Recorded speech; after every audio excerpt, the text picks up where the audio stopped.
Listen, I told you, this could have been one of the most tragic weeks of all time. We almost lost two heavyweights. President John Mahama, the president of Ghana, right? He almost lost his life in a helicopter crash. Take a look up on the screen. Helicopter crash in Ghana kills the Minister of the Defense and the Minister of the Environment and 6 others, right?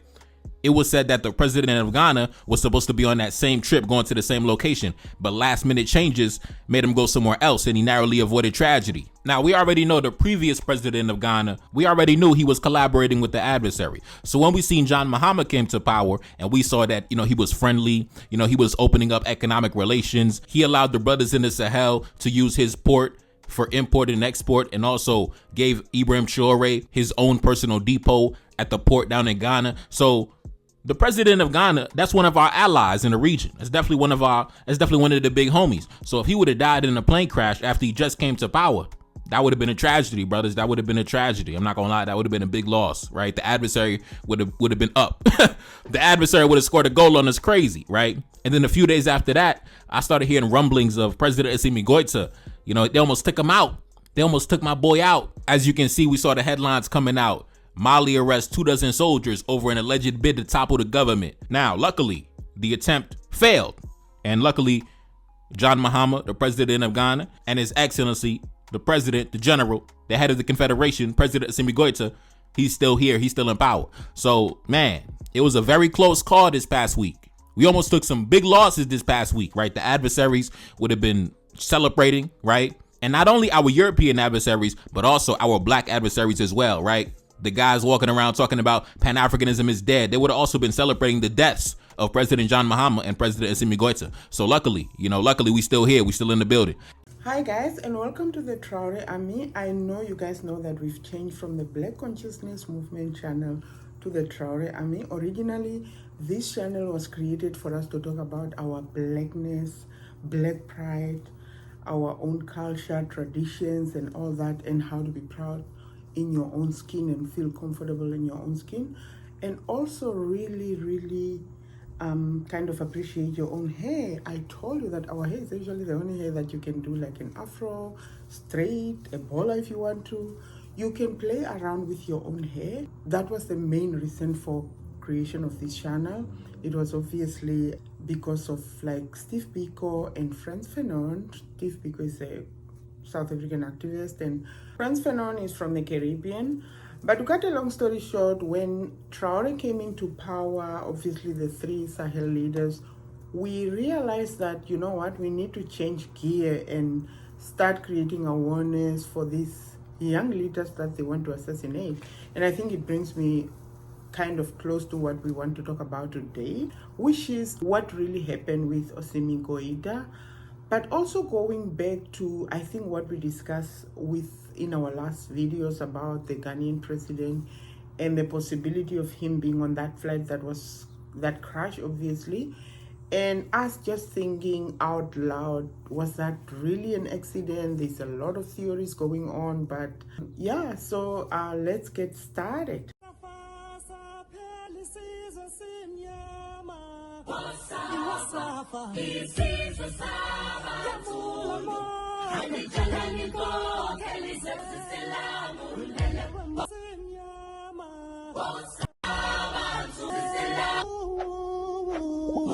Okay, welcome back. So to be quite honest, there's a lot of things going on, especially in the divided states, that I want to talk about.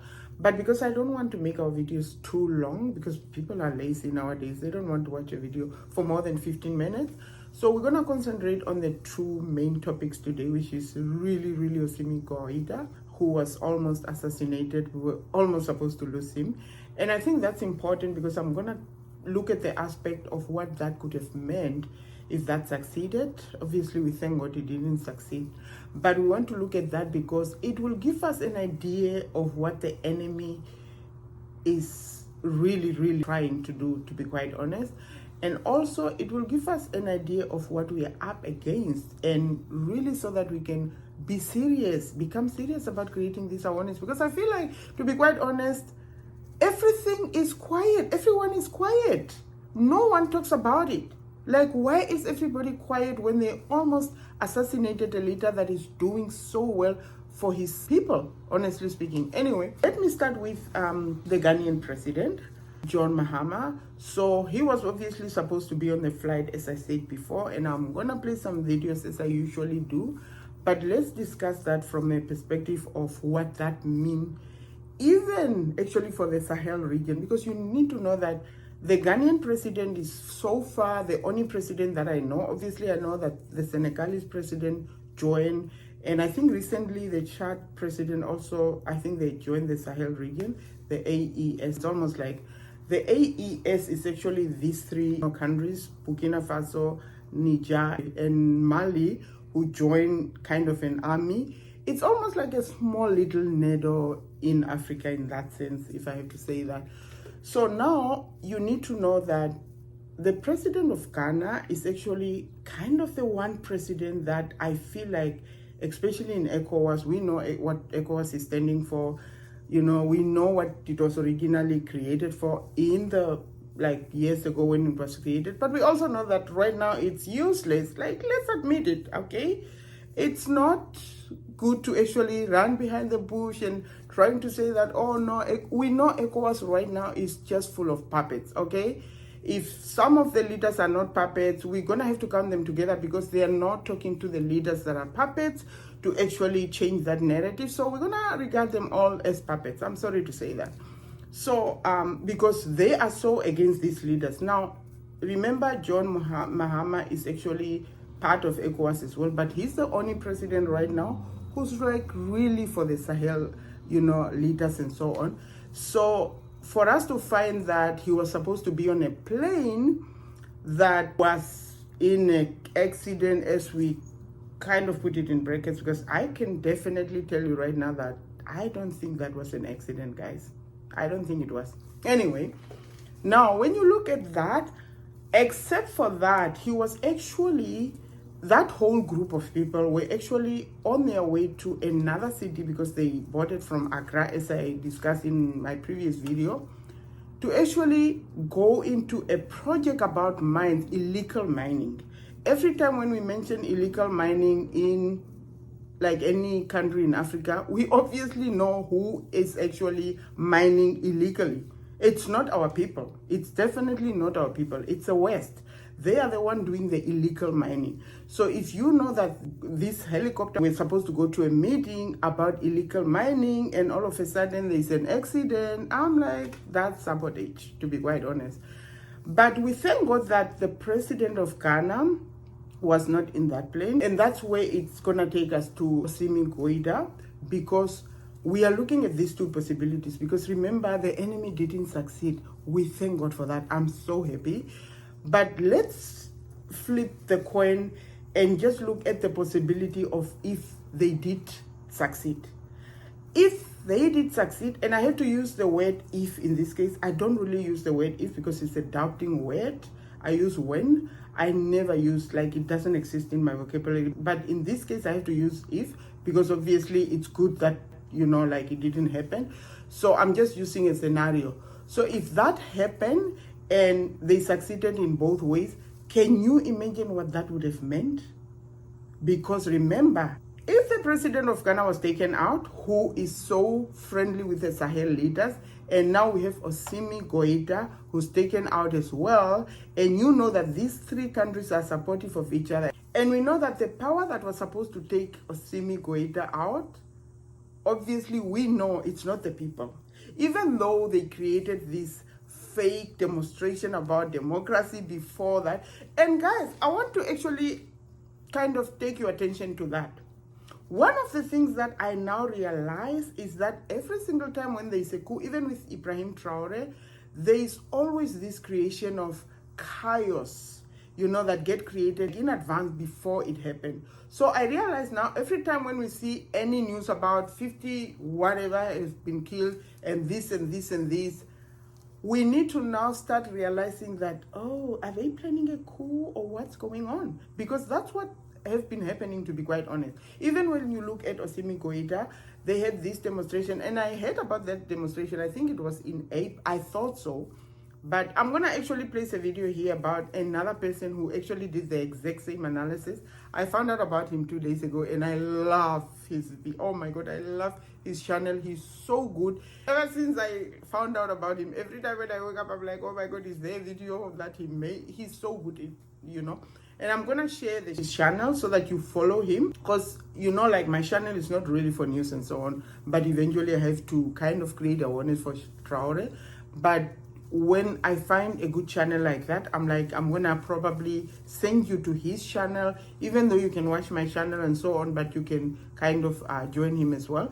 Anyway, so when you look at that, like, the whole thing, it's a complete setup. It's almost like we are watching a movie, to be quite honest. I said my takeaway, the world is a literal stage, and that there are, in fact, military-grade actors who use the press as their supporting cast to convince us, the unwitting audience, that certain events have taken place in the world when they maybe actually did not take place, or maybe did not take place in the way that we thought they did. Because now you see Assimi Goita, if that succeeded, then now not only have the two, like Niger and Burkina Faso has lost, you know, their of conduct from the Ghanaian side, John Mahama, because he was obviously on their side. We don't know the president that they're gonna put on and so on. Because nowadays, like, the world is a stage, to be quite honest. Because it's like it's like a movie being prepared where we are just like, you know, like actors. You know, we are being played around, to be quite honest. Now, let's go back to if it succeeded from, you know, Assimi Goita being part of the Sahel region. So whichever leader they're gonna put there, guess what? He's not going to be part of them, because obviously this is a puppet leader that they were supposed to put in power. So he's going to be like the Ouattara case, or even the Cameroonian Paul Biya. So that was going to be a distraction, like, insanely. It was going to be like, I don't know, it was going to hit a lot of us. And the thing is, when you look at the creation of, like, oh no, people want democracy and so on, if this did not come out as it did, we would have never, ever think that France was involved. You know why? Because we would have never found out about the white guy who was obviously responsible. And I love the fact that they beat him up like crazy. You can see the difference between how he looked before and how he looked during, like, the photo that came out after, I guess, they beat him up, like, nicely. But this is a whole, and I'm gonna put a video. Let me put a video first about the guy that I told you, his analysis and so on, and then we can come back and talk about it again. Security minister in Mali said this: the Frenchman was acting on behalf of the French intelligence services, which mobilized political leaders, civil society actors, and military personnel in Mali. Now, that is important, where it said that the French military commander was mobilizing political leaders and civil society actors in the country. Because if you remember, back in May of this year, there was a pro-democracy rally in Mali, right? Take a look up on the screen. Hundreds of activists staged Mali's first pro-democracy rally in years since the coups, right? So in recent months, we saw the civil society leaders and the political leaders get activated, right? They had a pro-democracy rally in the country, right? You would think that it was all organic, right? You thought it was just all organic. We just want democracy, right? Come to find out, the adversary got his hands behind the scenes. The adversary working his magic behind the scenes, right? So that would have been the precursor for the coup. So the democracy rally would have came first, and then the coup would have came afterwards, right? The same thing with the Barcelago massacre in Burkina Faso back in the summer of 2024, right? The massacre would have came first to demoralize the population, to inspire the population to revolt against the government, and then the coup would have came afterwards. And imagine what the headlines would have looked like if the coup in Mali was successful. They would have said, oh, Assimi Goita has been overthrown from power. The military government has been toppled after months of democracy rallies, after months of democracy protests, right? They would have made it seem like the citizens themselves drove Assimi Goita from power. They would have made it seem like the citizens themselves rallied against the government, when in reality, it was the political leaders and the civil society actors that were mobilized by a foreign power, right? Most likely political leaders and civil society individuals that were sympathetic to France, and they would have made it seem like it was all organic, and we would have never known about this Frenchman.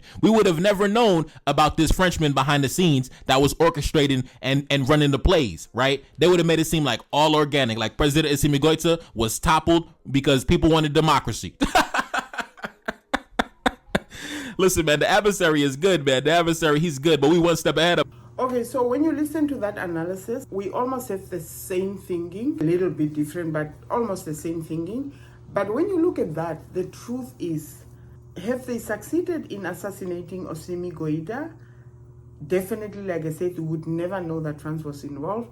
They were going to blame it on people were protesting. They wanted democracy. Eventually, they succeeded. So we would think it's our own people. We would never think France is involved. And this is a problem that I have. I pray Assimi Goita, I hope he will not do what Traore did. Really, what Traore did wasn't wrong. And okay, I'm going to have to tell you what Traore did. So I think 2 years ago, there were 4 France intelligence that obviously wanted to overthrow the government. And they were pretending as if like they are IT specialists. Like, don't we have IT specialists in Burkina Faso? Are you like, what? You know, anyway, but eventually there was a negotiation that happened, and I think they paid 6 million euro, I think, which is a lot of money. Yes, Burkina Faso needs that money. And then obviously there was, as I said, that negotiation happened and they were released and so on. But now they are doing the exact same thing with this guy. They are actually saying that he's a diplomat. I pray that Assimi Goita will not believe or like swallow their lies, because they're lying. We know that he's not a diplomat. We know that he has been in the military for 27 years. So we know that, no, he has not been working in your embassy, okay? We know that that's a lie. And I pray that this time they will not take any money on, because if they keep on accepting money, these powers have money. They can buy these people over and they can resend them again and again. So where are we taking their money? Because they have money that they are anyway getting from exploiting us, which is actually what I'm going to talk about in the next video, because I'm kind of like very angry about what's going on right now. Anyway, I pray that he will not accept that nonsense of a deal, because I think it's a BS kind of a deal of accepting money. And I'm not saying that Traore was wrong in doing that. There's a lot of things that probably went behind closed doors, why he ended up accepting. And I think the Togo government, or was it Morocco, who was doing the negotiation and so on. So it's okay. But this time, I pray that Assimi Goita would not take that nonsense of a deal, and that guy will get life. And anyway, on our next video, we're actually going to talk about Traore bringing back the death penalty and why I think that's needed at this moment. And also we're going to talk about, obviously, the exploitation and this narrative of the West saying that, oh no, you know, we're not even talking about the leaders. We're talking about the general citizen who walk in the streets, who will tell you that, oh, Africa is poor because the leaders are bad. And, you know, why can you go back to your country, and all those nonsense things that they tell us on the streets. From me, Jehovah, take care. Bye.